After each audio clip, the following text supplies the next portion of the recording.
Muito bom dia, meus lindos! Espero que estejam todos bem. Vamos aqui para mais uma aula à distância de física. Nós vamos falar hoje sobre o teorema ou lei de Steven. Você aí que gosta de café, esse é um bom momento para você pegar seu copinho de café, porque essa aula é pesadinha em termos matemáticos.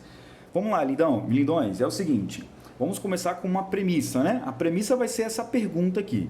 A pressão no interior de um fluido depende de quê? Esse foi o objeto de estudo do Steven, tudo bem? Então, o Steven fez algumas considerações iniciais. Então, ele foi lá e pensou, ó, considere aí um fluido de massa específica ρ. A massa específica vocês viram aí nos capítulos anteriores, eu coloquei a formulinha aqui, mas eu posso escrevê-la aqui para que você lembre, ó, que a massa específica é a relação entre a massa e o volume de uma substância. Você fala assim, professor, peraí, tem a densidade, que tem a mesma forma.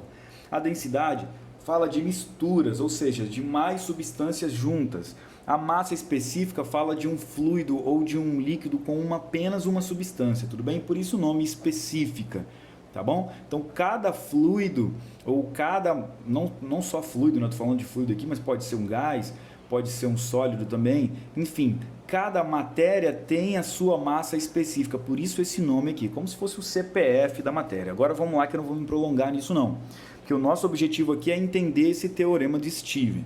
Então o Steven fez a segunda consideração aqui, que ele falou assim, ó, considera um recipiente cilíndrico cheio de fluido. Aí ele veio com a seguinte pergunta, qual a pressão que o fluido faz no fundo do recipiente fechado? Então eu coloquei um recipiente fechado aqui para que nada influencie nisso. Ele está num campo gravitacional G, e aí nós estamos analisando qual é a pressão aqui no fundo desse recipiente. Coloquei um ponto Y aqui para representar o fundo do recipiente. Então dentro desse recipiente cilíndrico, eu possuo um fluido de densidade ρ. Esse recipiente cilíndrico está completamente cheio desse fluido que eu desenhei aqui de vermelho, e aí eu tenho uma altura H para esse recipiente. Lembrando que eu estou usando a letra H, porque a maioria dos livros usa a letra H, e a letra H representa a altura em inglês. O fundo do recipiente tem esse formato aqui, ó, e aí eu representei esse A aqui como sendo a área desse fundo. Tudo bem, agora vamos então para o que o Steven pensou.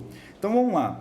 Bom, considere que a fórmula de pressão é a força dividida pela área. Eu coloquei esse H aqui porque eu estou falando de um fluido parado, então esse H representa a hidrostática, a pressão hidrostática, né? A pressão de um fluido parado, então por isso pH. Então vamos lá, a pressão causada pelo fluido parado ali é a força que ele faz no fundo do recipiente, a força que ele faz no fundo do recipiente. Mas ora, a força que ele faz no fundo do recipiente é a força peso, é o próprio peso do fluido que está ali, que nós sabemos calcular como sendo massa vezes aceleração da gravidade. Tudo bem, beleza. Então eu vou vir aqui ó, na minha formuleta e vou substituir mg, então vem para cá. O que eu estou fazendo aqui com vocês? Eu estou deduzindo a fórmula que o Steven chegou. Por isso o nome é teorema, porque ele chegou num conceito através de uma dedução matemática, né? Então ele veio substituir a fórmula, o valor da força, que é a força-peso, como sendo mg. E aí a gente viu que ρ, que é a massa específica, era a massa dividido pelo volume. Se eu isolo a massa aqui nessa equação, passando o volume para o lado de lá, eu fico que a massa é igual a massa específica vezes o volume que eu estou adotando ali. Então eu substituo toda essa ideia, né? Eu substituo essa ideia aqui dentro da minha fórmula. E aí eu chego nessa fórmula aqui, nessa condição. Então, aí uma outra coisa que o Steven pensou foi o seguinte, ora, como que eu calculo o volume de um cilindro? O volume de um cilindro, na matemática, você aprendeu que é a área da base vezes a altura, tudo bem? Beleza, então eu vou substituir no lugar do volume que está aqui, a fórmula de volume. E quando eu substituo, eu chego nessa equação aqui, dá uma olhadinha. Então fica densidade, área, altura, gravidade, e embaixo eu tenho área também. Então eu posso dividir essa área de cima com a área de baixo, porque é o mesmo valor de área. E aí eu fico finalmente com uma equação, ou com uma função, né, matemática, que é a seguinte, a pressão hidrostática causada, né, por um fluido parado é igual ao produto entre a massa específica do fluido, a gravidade e a altura de fluido acima do ponto. Nota que eu estou determinando qual é a pressão no fundo do recipiente. E o H representa a quantidade de líquido que tem em cima desse ponto aqui. Então, ó, a altura de coluna de líquido acima do ponto, ρ é a massa específica e esse pH é a pressão hidrostática. Agora, o que nós tiramos de conclusão a partir dessa ideia? Então vamos para as nossas conclusões. Conclusões que nós podemos tirar. Vejam bem, pessoal, quanto maior for o valor de H, eu coloquei duas formulinhas, vou explicar as fórmulas primeiramente então. Aqui tem duas fórmulas, note que a diferença entre as duas fórmulas é esse termo aqui que representa a pressão atmosférica, tudo bem? Então, quando o recipiente está aberto, a pressão atmosférica, que é um objeto de estudo que nós não comentamos ainda, são cenas dos próximos capítulos dessa novela, tudo bem? Mas por enquanto vocês vão ter que acreditar em mim. A pressão atmosférica existe quando o recipiente está aberto. Agora, quando o recipiente está fechado, não existe pressão atmosférica. Então está aí a diferença entre as duas fórmulas. Tudo bem? Agora vamos analisar a fórmula que o Steven chegou, que o Steven concluiu. Veja bem, pessoal, vocês concordam comigo que quanto maior for esse número aqui, maior vai ser esse produto e maior vai ser a pressão hidrostática? Sim. Ou seja, quanto maior a altura de fluido acima do ponto analisado, maior a pressão nos pontos de mesma altura. Tudo bem? Então aqui ó, eu vou representar pelo desenho que está no texto, né? Então, ó, o que eu estou falando aqui? Esses dois pontos aqui estão na mesma profundidade, tudo bem? Então, a pressão hidrostática aqui é causada pela altura. Quanto maior for esse valor, mais líquido tem aqui em cima e maior vai ser a pressão nesses pontos aqui, ó, distribuídos sobre essa linha, tudo bem? Essa foi uma conclusão que o Steven chegou.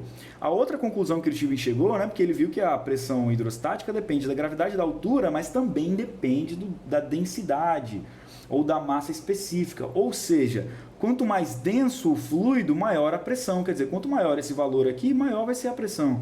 E o que tem a ver com densidade? Quanto mais pesado for aquele fluido, não é mesmo? Quanto mais denso, mais pesado é aquele fluido. Então, a pressão hidrostática depende da densidade ou da massa específica do fluido e também depende da altura. Professor, você está falando de densidade e massa específica? Porque muitas vezes eu posso ter uma mistura aqui, né? Então é válido, às vezes, trocar a massa específica pela densidade e não há nenhum problema com isso. Tudo bem, lindões? Bom, e aí nós vamos chegar finalmente no teorema de Steven. Ele propôs a fórmula e agora vem a parte teórica, né? A definição do teorema de Steven. E a definição que ele chegou foi essa, olha só. Pontos de mesma altura ou profundidade em um mesmo fluido estão sobre mesma pressão hidrostática. Então, essa aqui é a definição ou é conhecido como teorema de Steven, né? E a formuleta que representa o teorema de Steven é essa formulinha que está aqui. Olha só, a pressão hidrostática no ponto X é igual à pressão hidrostática no ponto Y, tudo bem? Então, essa é a fórmula que representa o teorema de Steven. E juntamente com a fórmula que representa o teorema de Steven, que fala sobre pontos, nós temos a fórmula geral, tudo bem, lindões? Agora vamos aplicar esses conceitos. Onde que eu consigo ver esses conceitos? Eu trouxe aqui 3 dos milhares de exemplos onde o teorema de Steven é aplicado. Então eu trouxe aqui uma representação de uma represa, não é mesmo? E aí, por que eu coloquei esse desenho aqui? Então aqui eu tenho um fluido, né, que está represado, né, por essa parede aqui, nós estamos tendo uma vista lateral. E aí a gente percebe que toda a represa ela vem aumentando sua espessura de acordo com o que a gente vem descendo em termos de profundidade. Por que isso? Ora, porque nessa altura aqui eu tenho uma profundidade, eu preciso ter uma parede de concreto que resista a essa pressão. Agora, quando eu falo da maior profundidade, quer dizer, quando eu estou falando aqui dessa altura todinha de fluido, mais a atmosfera agindo nessa represa, eu preciso de uma espessura de concreto enorme para poder resistir a essa pressão. Se eu colocar um concreto fino aqui, facilmente essa água vai romper esse concreto e o líquido vai vazar, né? O líquido que eu estou represando. Um outro lugar onde a gente vê a pressão atmosférica a gente vê o conceito da lei de Steven, me perdoe, lindos, na atmosfera. Você fala, professor, o que tem? Ora, pessoal, se eu subo na atmosfera para uma altura, deixa eu pegar uma caneta aqui, para uma altura X, eu estou sob pressão. Por quê? Porque ainda sobra líquido, no caso aqui, fluido, né, que é o ar, fazendo pressão sobre mim. Então, o que a gente pode esperar? Que quanto mais alto eu estiver na atmosfera, menor a pressão. Por que a pressão é menor? Porque eu tenho menos fluido acima da minha cabeça, né? Nós vimos isso no Teorema de Stevens, isso é uma verdade. Olha, você vai subir para Domingos Martins, você sente o desconforto no ouvido, né? Você tem que engolir saliva, ou mascar algum chiclete, ou fazer aquela expressão lá. Por que está acontecendo, né? Essa mudança no seu ouvido? O seu ouvido tem um tímpano que é extremamente sensível a mudanças de pressão no ar, é assim que ele funciona, inclusive. Então, quando eu vou subindo na atmosfera, eu vou indo para Domingos Martins, por exemplo, a pressão vai caindo. Por que a pressão vai caindo? Porque Domingos Martins está numa altitude maior do que nós estamos aqui, né? Aqui embaixo, em Cariacica, em Vila Velha, enfim.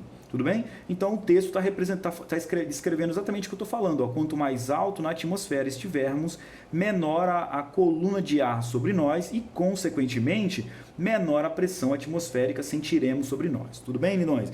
Um outro exemplo, um exemplo um pouco mais prático, é esse aqui. Bom, se você não fez esse experimento um dia, você há de convir comigo que se eu encher uma garrafa PET e fizer 3 furos em alturas diferentes, o furo que tiver mais profundo, mais baixo na garrafa, vai ser o que vai lançar um esguicho mais longe. Ora, por que isso acontece? Porque esses pontos aqui do fluido estão sob maior pressão. Então a água vai querer sair com mais velocidade através desse orifício. Diferentemente do furo superior, diferente do furo superior mais ainda, né? Então, ou seja, quanto maior a coluna de fluido acima do ponto, maior a pressão. Como é que eu pude observar isso? Por conta do esguicho cair mais distante daquele ponto. Tudo bem, lindões? Bom, para o vídeo não ficar muito longo, eu vou explicar com essa velocidade e com essas palavras aí. Agora, se você não entendeu alguma coisa, se você quer uma explicação um pouco mais detalhada do que eu falei aqui agora, você vai entrar em contato comigo através do site da sua escola. Tudo bem, lindões? Tamo junto, bons estudos e boa sorte.